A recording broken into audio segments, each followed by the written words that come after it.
Hi everybody, welcome back. This is video 2 of a 3-part series on three habits that really just wreck your taijutsu.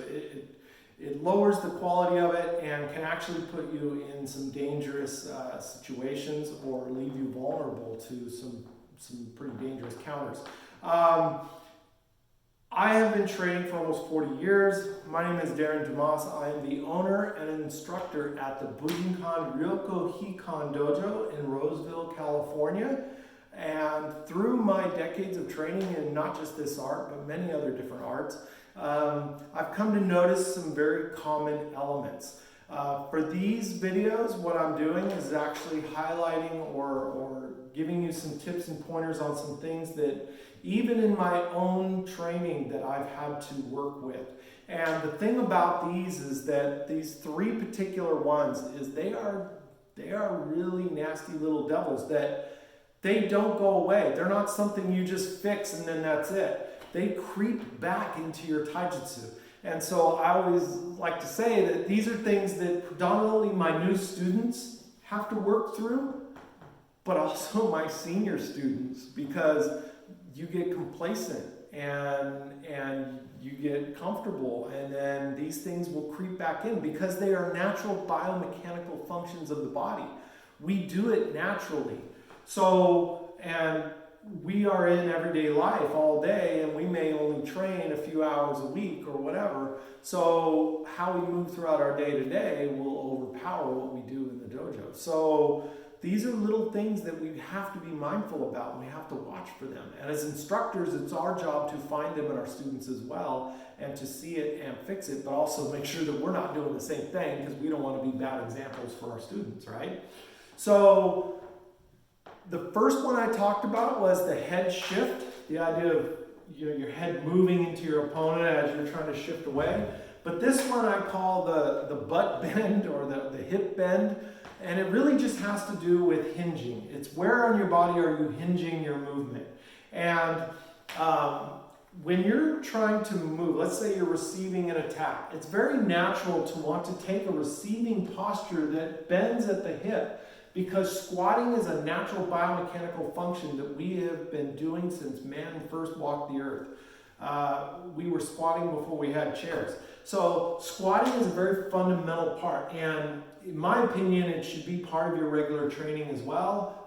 Squatting is something that biomechanically we are deficient in because we sit in chairs.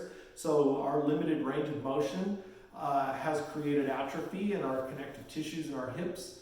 And so we need to do squats as part of our regular exercise to just bring back some of that range of motion that we were born with, like little kids, they squat on the ground. So it's important to have that. But in your taijutsu and how you move, the squat really is dangerous. So when we receive an attack, the habit is to hinge at the hip.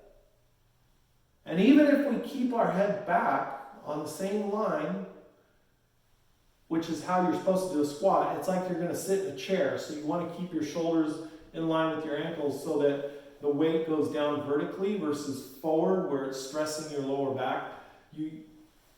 But you see how my knees aren't really moving that much? My hips are hinging more than my knees.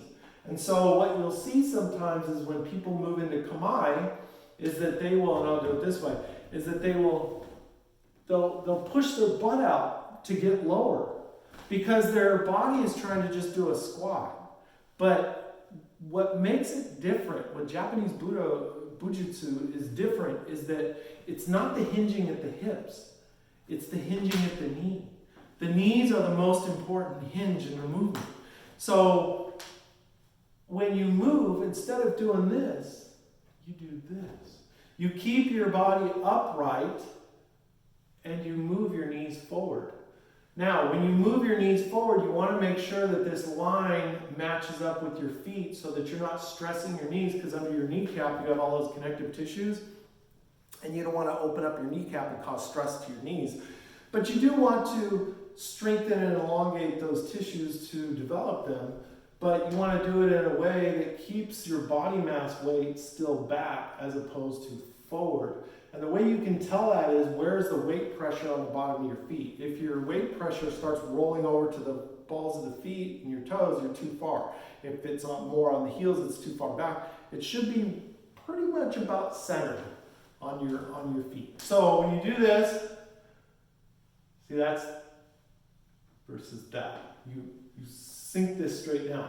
The other thing too is to make sure the angle of the knees match up with the feet. So you want your feet to be pointing forward like you're standing on a pair of skis, and you want your knees to be lined up over your feet. And then when you practice this good upright drop with the knees, your knees actually kind of bow out.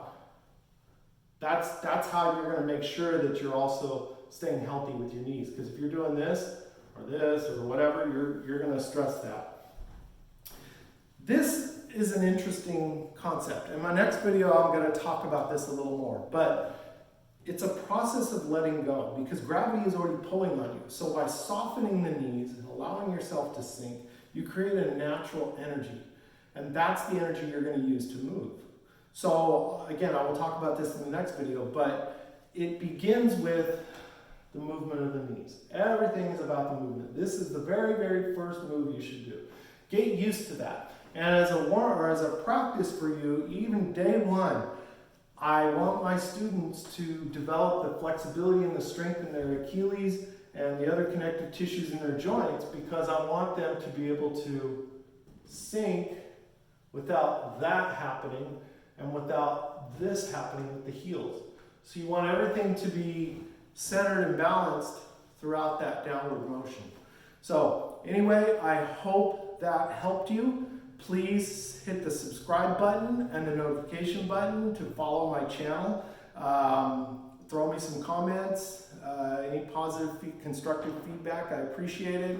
And please keep training and stay positive and stay healthy.